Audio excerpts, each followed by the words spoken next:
Okay, good morning kelas Darussalam. Alright, for today, untuk hari ini, cikgu akan membantu awak untuk membuat lembaran kerja PKPB 2.0 ini, Darussalam English. Okay. Okay, jadi kita semua sudah tahu, kita dah habis tentang where were you yesterday. Alright, so ada yang dah buat, contohnya macam Rahimah dah buat. Okay, kalau dah buat, bagus. But there's a few words yang kita kena tahu, yang kita dah tahu dah tentang tempat-tempat like cinema dan sebagainya. Tetapi dalam latihan ini tak ada yang berkenaan dengan tu. Jadi cikgu akan membantu sedikit. Okay, right. So kalau nampak perkataan yang pertama ini adalah book store. Book store adalah kedai buku. Yang kedua adalah park. Park adalah taman. Okay. Dan yang ketiga restaurant. Restaurant tempat makan. Okay, so perhatikan ejaan spelling dengan betul. Okay, tolong jangan salah mengeja. Okay, so kita dah tahu setiap tempat ini, bookstore, park and the restaurant. So awak boleh jawab dalam soalan ni lah. Okay, pada muka surat seterusnya, muka surat 42. Okay, so dalam ini dia kata substitute each picture with a correct word. Maksudnya kita kena tukarkan setiap gambar-gambar yang kita nampak ni kepada perkataan yang betul. Okay, contohnya gambar ni gambar apa? Orang ni tengah buat apa? Okay, alright. So cikgu akan berikan sedikit ejaan yang sepatutnya. Okay, alright. So B-A-K-E, bake. Bake ini bermaksud memasak. Okay, memasak bukanlah masak, tapi kalau bahasa Melayu dia masak, bukan masak, baking. Ataupun baking ni buat kek, okay, buat pastry, itu boleh kira masak jugalah dalam bahasa Melayu. Okay, tapi dalam bahasa Inggeris dipakai bake. Kalau cook tu macam masak-masak yang nasi, masak wok. Ni kalau kita buat kek, kita panggil bake. Right? Okay, second is cycle. Cycle tahulah, macam basikal, cycle. Okay, yang ketiga paint. Okay, paint ini maksud mewarna. Okay, swim, berenang. Last sekali play bermain. Okay, so ini adalah perkataan-perkataan yang akan terlibat dalam lembaran kerja ini. Okay, so apa yang awak kena buat? So, contohnya, what do you like to do when you are free? I like to swim when I am free. Okay, so awak tuliskan perkataan dia dekat sini, swim. Okay, untuk lembaran kerja yang ketiga, dia tulis arahan dekat atas, instruction dekat atas, dia tulis rearrange. Rearrange bermaksud susun balik. Okay, dia dah bagi dalam kotak-kotak ini, jadi kita kena susun balik. Rearrange the words to correct sentences. Okay, so awak kena susun balik perkataan ini menjadi satu ayat yang betul. Okay, so for example, today is Saturday, it is clean up day in Karim's school.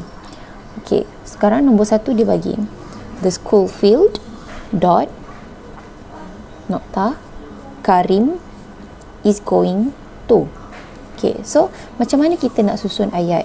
Okay, kalau kita nak susun ayat, yang pertama kita mesti kena ingat, yang pertama pada perkataan yang pertama, words yang pertama mestilah berhuruf besar.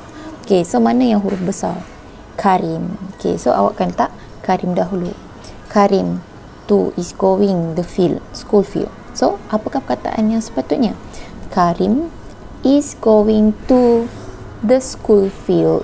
Okay, school field ada dot. So ada dot ni, ini dah memberi maksud yang ini adalah yang terakhir. Ini mesti yang last. Okay, ini mesti perkataan yang terakhir dalam satu ayat itu. Okay, right. So awak boleh buat yang lain-lain juga. Okay, so be careful. Pastikan the capital letter huruf yang besar, capital letter, bermula dahulu pada mana-mana perkataan dan diakhiri dengan noktah ataupun full stop. Okay, full stop. Okay.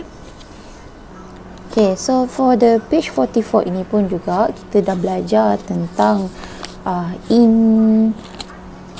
next to, under, behind, in front of. Okay, so benda-benda ni pun kita sebenarnya sudah belajar. So kalau in, cikgu recap balik. Okay, in apa maksud dia? In, dalam. Okay, dalam. Okay, under bermaksud bawah. Okay, and then behind, belakang. Okay, what's behind ni? Apa yang ada belakang cikgu? Belakang cikgu ada cermin.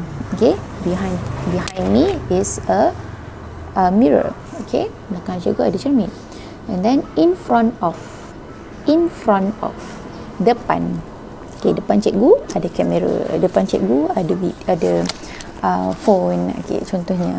Okay, so ni dah kena tahulah in, under, dalam, bawah, belakang, depan. Okay, so perhatikan gambarnya dengan betul.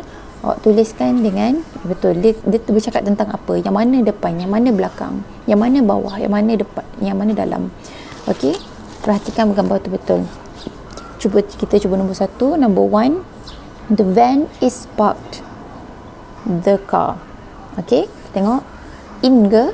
The van is parked in the car. Adakah van ini dia park dalam car? Tak, salah. Okay, the van is parked under the car. The van is parked under the car. Bawah kereta ke? Tak. The van is parked behind the car. Belakang kereta. Betul? Okay, betul. So jawapan dia, the van is parked behind the car. Okay, so make sure perhatikan tu betul. Okay, so page 45 ini yang very tricky. Okay, page 45. So the instruction here, use the given words to complete the passage. So kita nampak ada gambar sekumpulan pelajar, the students yang datang ke satu kawasan sungai. Okay, ada river dan dia buat tent, dia nak buat campsite. Okay, so these are the given words. Dia bagi words ni: lunch, tents, campsite, waterfall, cleaned. Okay, kita ni bila kita belajar tentang bahasa Inggeris, kita tak perlu pun tahu keseluruhan tu, itu apa, ini apa, itu apa, tu apa. Tak semestinya. Tapi yang kita kena faham adalah konteks ayat ini, dan kita nak relatekan, kita nak menghubungkan dengan gambar yang kita faham. Awak tengok gambar, awak dah boleh faham, dan awak boleh cuba untuk masukkan perkataan yang sewajarnya. Okay, contohnya. Okay, kita tengok last Sunday, kita baca sama-sama. Last Sunday, Amir, Kumar, Ahseng and Shafiq went for camping at the Templars Park. They choose a suitable apa? Okay, and they pitch their, okay. So kalau kita tengok tu betul, they choose a suitable lunch. Is that correct? Suitable lunch? Tak. Perlu ke dia choose? Perlu ke dia pilih lunch? Tak. Perlu ke dia pilih waterfall? Tak juga. Tetapi dia perlu pilih sesuatu tempat dia nak buat camp. Okay, so kita boleh tulis campsite. Okay, number 1, jawapan dia campsite. And they pitch there, dan bila dia jumpa dia punya campsite, dia akan buka kemah dia. Then they pitch their tents. Okay, so ini dah tahu dah tents. Okay, right. So they cook apa? Takkanlah cook tents, takkan cook waterfall, takkan cook campsite. So mestilah cook lunch. Okay, so dia mesti cook lunch. Number 3, lunch. After lunch, they swam at the nearby. They swam tu maksudnya swim lah dia. Mereka berenang berdekatan dengan yang mana? Tents ke, clean ke? Mestilah waterfall.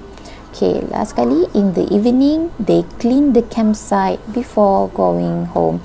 So last kali mestilah clean the campsite before going home. Sebelum dia balik, dia mesti bersihkan.